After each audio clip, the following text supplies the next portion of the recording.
Okay, quantum for 12th grade.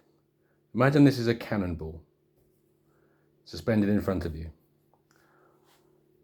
It's hanging from a cable there. This is its y-axis, and so it's rotatable in this way. The length of is set, and it's not moving on this axis, but you and the sphere are existing, so it's moving in time. And so this is the direction of the flow of time. So all this mechanism is moving like this.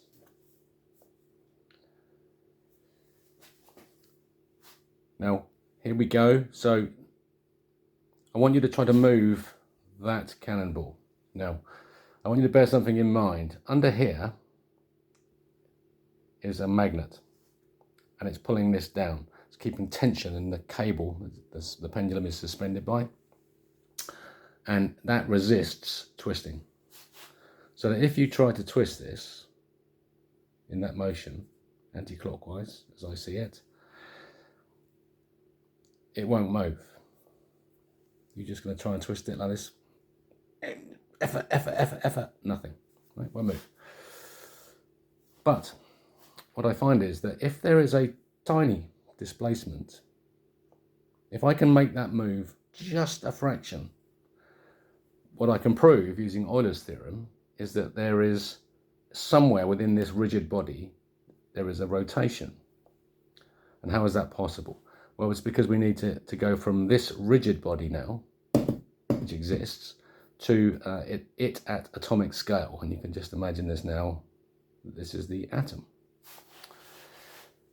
So the same thing wants to apply. Here's your atom hanging on a pendulum, held by a magnet. It won't twist.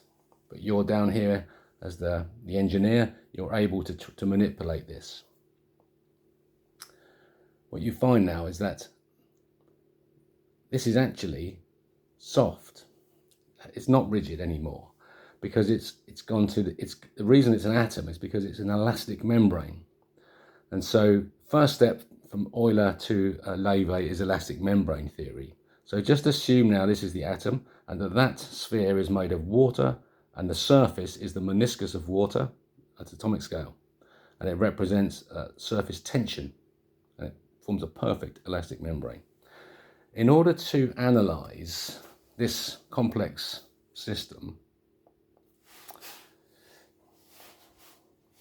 in the shadow, I'm sorry,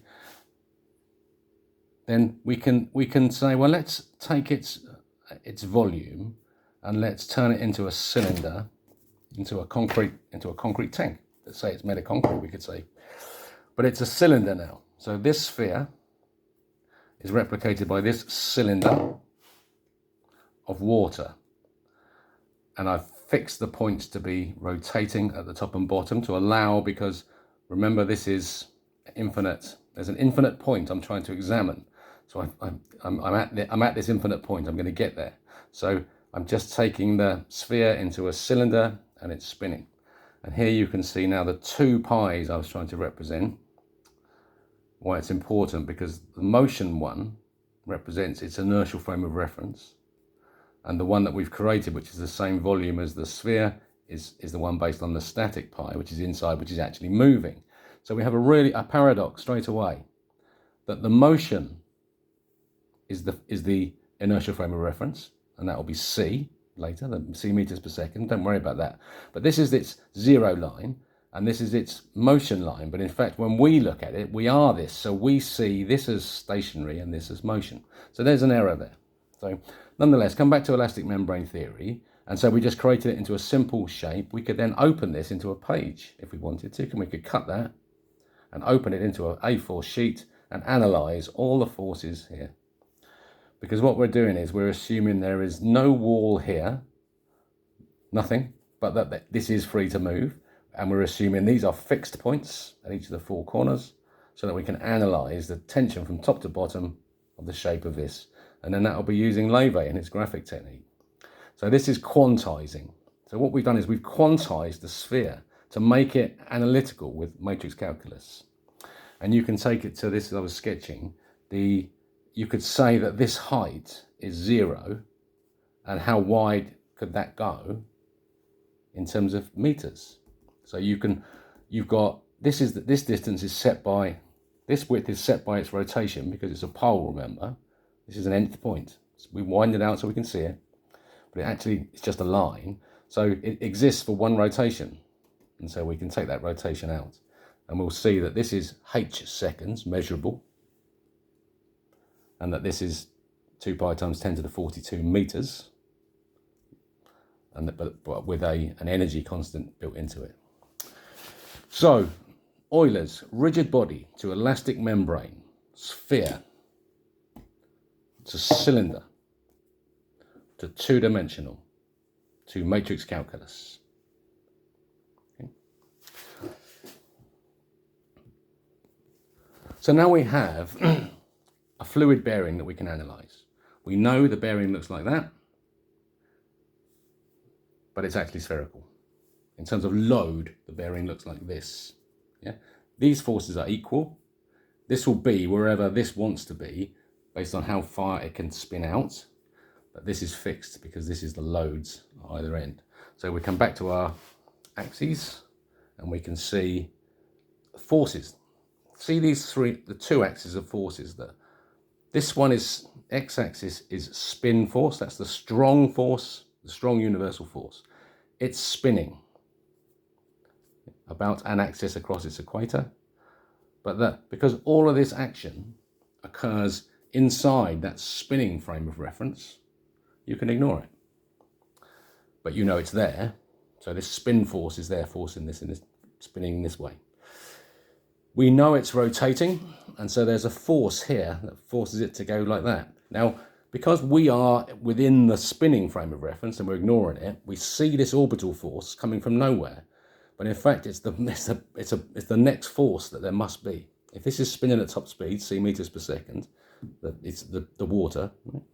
Then it begins to orbit. The moment it begins to orbit, a force occurs against the spin, and the spin tries to stop. So you've got this combination of x and y, spin and orbital angular momentum, causing an issue, a clash of axes, causing friction, causing it to slow down.